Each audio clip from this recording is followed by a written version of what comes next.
Assalamualaikum warahmatullahi wabarakatuh. Nama saya Wulandari dari Prodi Hukum Keluarga Islam Fakultas Syariah Universitas Islam Zainul Hasan Genggong. Pada kesempatan kali ini saya akan membuat video untuk memenuhi tugas UTS mata kuliah Kepanitraan di Pengadilan Agama. Pada kali ini saya akan menjelaskan mengenai perkara prodeo. Jadi, dasar hukum tentang keuangan perkara adalah ketentuan yang tersebut dalam pasal 121 ayat 4 dan pasal 145 RBG, yaitu tentang biaya perkara yang dimana besarnya itu ditentukan oleh Ketua Pengadilan Agama. Asas yang dianut oleh kedua peraturan tersebut yakni tidak ada biaya, tidak ada perkara. Namun, hal ini itu terdapat pengecualian dalam perkara prodeo sebagaimana yang telah ditentukan dalam pasal 237 HIR dan pasal 273 RBG. Sebelum masuk pada pembahasan lebih lanjut, sebenarnya apa sih prodeo itu? Jadi, prodeo adalah proses berperkara di pengadilan secara gratis atau cuma-cuma, di mana pemohon atau penggugat di sini berhak mendapatkan semua layanan yang berkaitan dengan pemeriksaan perkara prodeo secara gratis dari awal hingga akhir.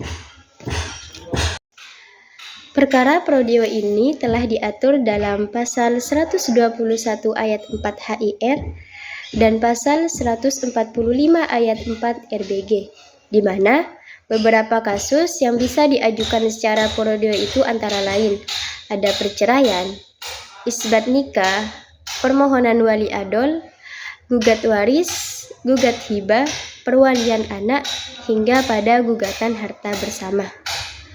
Di mana proses prodeo itu berbeda dengan pro bono, di mana kalau pro bono itu dilakukan oleh advokat, sedangkan prodeo itu dilakukan oleh pengadilan agama.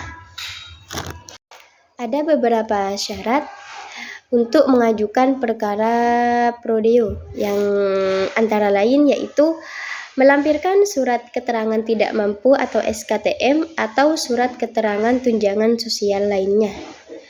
Jadi, semua proses perkara itu dapat diajukan melalui prodeo seperti perceraian, gugat waris, gugat hibah, dan lain-lain. Sebenarnya bagaimana sih proses mengajukan permohonan prodeo itu? Jadi, untuk proses mengajukan permohonan prodeo itu diantaranya yang pertama, penggugat mengajukan permohonan secara tertulis sebelum sidang pertama. Selanjutnya, panitera akan memeriksa kelayakan pembebasan biaya perkara. Yang ketiga, Ketua Pengadilan mengeluarkan surat penetapan layanan pembebasan biaya perkara jika permohonan tersebut dikabulkan. Kan tetapi, yang keempat, jika permohonan prodeo ditolak, maka proses berperkara dilanjutkan seperti biasa. Dan terakhir, jika proses prodeo itu tidak dikabulkan, pemohon dapat mengajukan banding dalam tenggang waktu kurang lebih 14 hari. Perlu teman-teman ketahui bersama, ada beberapa aspek penting dari perkara prodeo itu. Yang pertama yaitu kriteria penerimaan. Jadi, untuk mendapatkan status prodeo, biasanya harus ada bukti bahwa pemohon itu tidak mampu secara finansial. Kriteria ini berbeda di setiap yurisdiksinya. Yang kedua, yaitu proses permohonan. Jadi, pemohon harus mengajukan permohonan kepada pengadilan atau lembaga hukum tertentu disertai dokumen pendukung yang menunjukkan kondisi keuangan. Ketiga, bantuan hukum. Setelah disetujui, pemohon itu berhak atas bantuan hukum dari pengacara atau lembaga bantuan hukum yang telah ditunjuk. Yang keempat, yakni tujuan.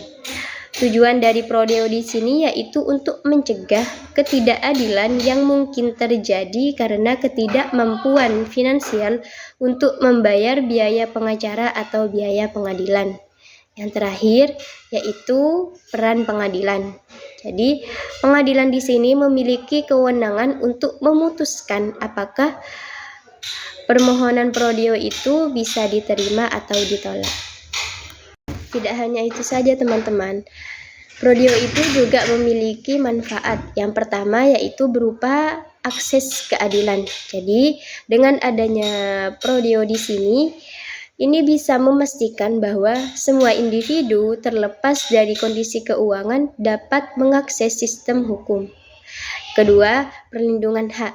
Jadi prodeo di sini melindungi hak asasi manusia terutama bagi kelompok-kelompok tertentu yang memang dirasa tidak mampu untuk menanggung biaya perkara. Yang ketiga yaitu mendorong keterlanjutan hukum. Jadi, adanya prodeo di sini bisa mengurangi kesenjangan sosial dalam proses hukum.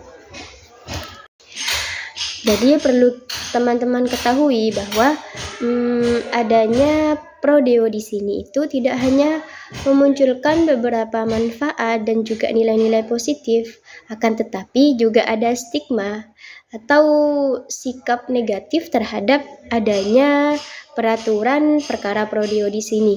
Jadi, untuk mengatasi adanya stigma ini diperlukan adanya edukasi masyarakat mengenai pentingnya akses keadilan dan pengakuan bahwa setiap orang itu berhak mendapatkan layanan atau bantuan hukum tanpa memandang status sosial ataupun ekonomi dari masyarakat itu.